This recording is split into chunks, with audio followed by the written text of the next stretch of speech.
We hear it. You heard the boos from the crowd, but you smile through everything. You're so unbothered. What's the secret to being unbothered?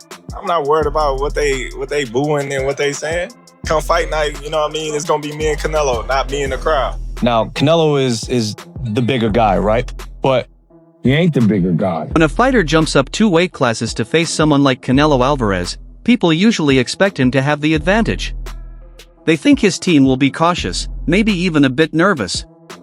But when Terence Crawford's trainer, BoMac McIntyre, was asked about the undisputed super middleweight champion, he said something that made everyone in boxing stop and pay attention. Looking directly at the camera, BoMac declared, "He ain't the bigger guy." How can this be true? What does BoMac know about Canelo that others don't? The answer is more surprising than you might think, and it's why many believe Crawford won't just win, but will dominate the champion. First off, how excited are you about it, and break the fight down for us? Well, I ain't gonna break the fight down for you because I don't want to get a game plan away, but I'm excited for Terence more than anything to get the fight that he wants, to show the world that he's great. He's great, one of the greats who laced up the gloves. And so it's my job as a trainer, it's the job of Saul, job of Red, whoever else is coming in camp with us, Bernie, to lead him to that win. A lot of people make a lot about the 21-pound difference, the 14-pound difference, however you want to look at it. And they're saying that they think that it's just going to be too much, a bridge too far for Terence Crawford, that the size and the strength of Canelo Alvarez will carry the day, ultimately wearing the perceivably smaller Terence Crawford down. What do you say about that? I tell you like this. The man must have seen something when he called to Canelo out, because you got to remember, Canelo out. So he must see something in order for him to get that win. And he know he can win. So like I said before, it's our job to hit him to that point. I talked to Jose Benavidez Jr. about the fight between Terence and Canelo Alvarez. A glowing report from Jose Benavidez Jr. about Terence Crawford, saying that Canelo Alvarez better not sleep on Terence Crawford because he is an effing beast. Well, you know, he been in there with Bud, so he understand, you know, what Bud could bring to what brings to the table. So he just giving that warning out to this, not only Canelo, he giving the warning out to all the bettors out there that's going to bet against Bud. You fuck up and lose your money. For years, the story has been clear. Canelo Alvarez is a powerhouse who has taken down bigger, stronger opponents. He's defeated world champions and even knocked out seasoned light heavyweights with ease. So when BoMac dismissed the size difference, many thought he was crazy. But his statement isn't just bravado, it's a calculated insight. BoMac claims Crawford has spent most of his career pulling down to lower weight classes. He said, "Man, listen. He should have been at 168 a long time ago." Fans might expect a small man taking a risk, but BoMac believes they will see a true super middleweight finally showing his full power. The fighter we see on Saturday isn't a smaller man risking it all, it's a natural super middleweight ready to prove his strength. Seeing him through the process, man, of his body transformation, instead of cutting down to 47 or 54, to just be coming down to 68, which seems more of his natural weight. Man, listen, let me tell you, man. He should have been at 68 a long time ago, but, you know, myself, just make him take advantage of 35, 40, 47. If you can make it, let's make it. After you accomplish everything they accomplished, you can't be mad at him when he say, "Hey man, fuck that shit, man. I'm gonna fight you, Canelo at 168." When he naturally walk around big any goddamn way. Right. Yeah. Now, Canelo is the bigger guy, right? But he ain't the bigger guy. Are you aware, I assume you are, but let me ask, of the old adage in boxing, the great big man beats the good big man beats the good little man? But that's what they say, but it's not always the case. You know, when you look at all the great little men that moved up in weight, they beat the great big man. You know, a lot of people, they running with that narrative. Who came up with that? Well, they just noticed through the years, man. For 100 years, you're right. There have been examples. I'm saying, who came up with that? I don't know if there was a. See, don't nobody know. Name the person. Don't nobody know who came up with that, and everybody just running with it because they don't know what they talking about. You know, when we look at the history of boxing, more little men moved up in weight to be the bigger man than boxing.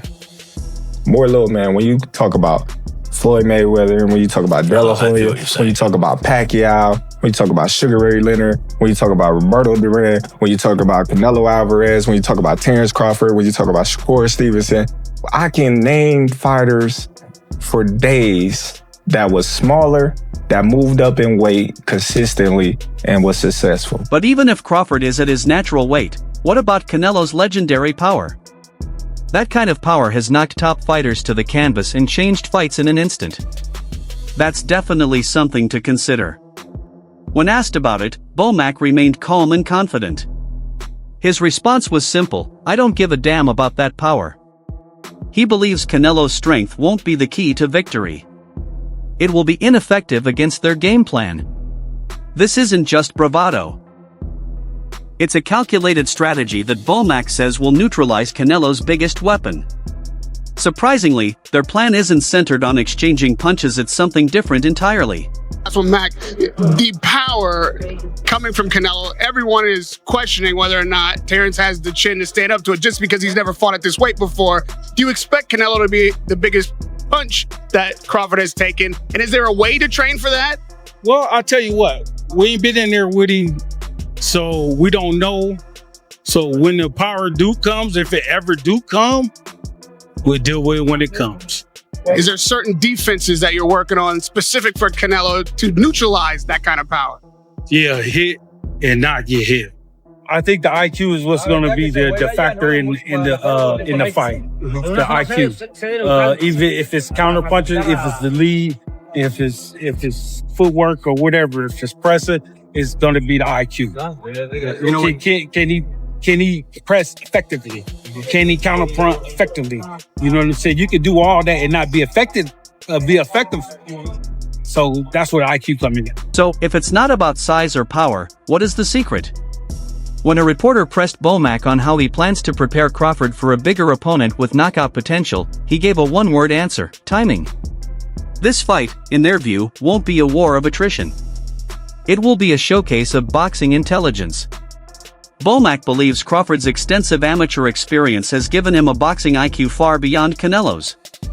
He sees the match as a high-stakes chess game where Crawford's ability to hit and not get hit will make Canelo's power meaningless.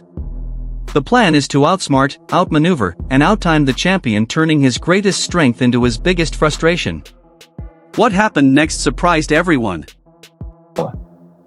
Hey, shit. I don't give a fuck about that power. Well, how you beat power? Speed. You said what? Speed. And what else? IQ. Timing. That's why you're the coach and I'm not.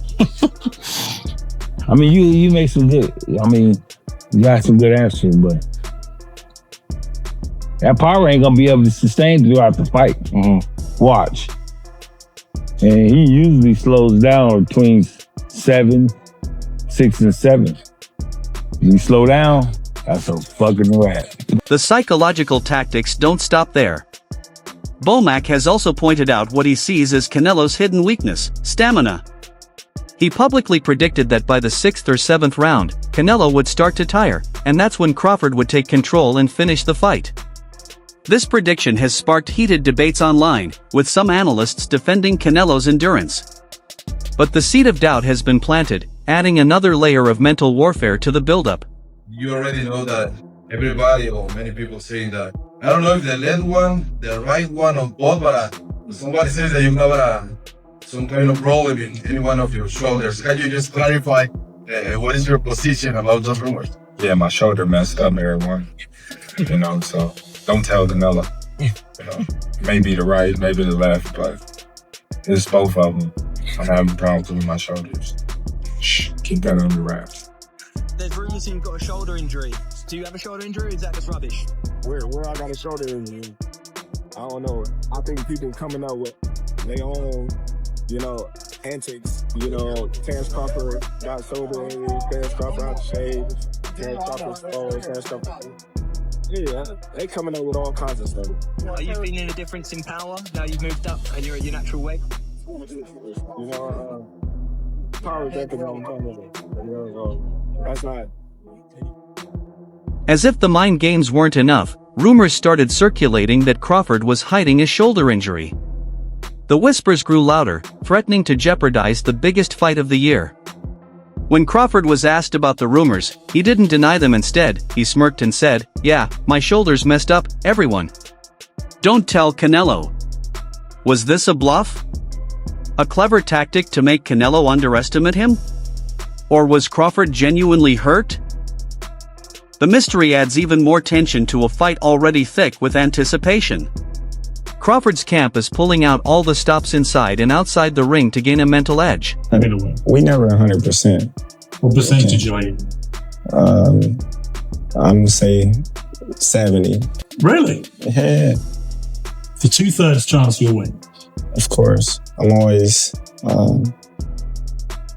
high on confidence. How sure are you today that you win this fight? I'm 1,000% sure now. You know, you gotta think.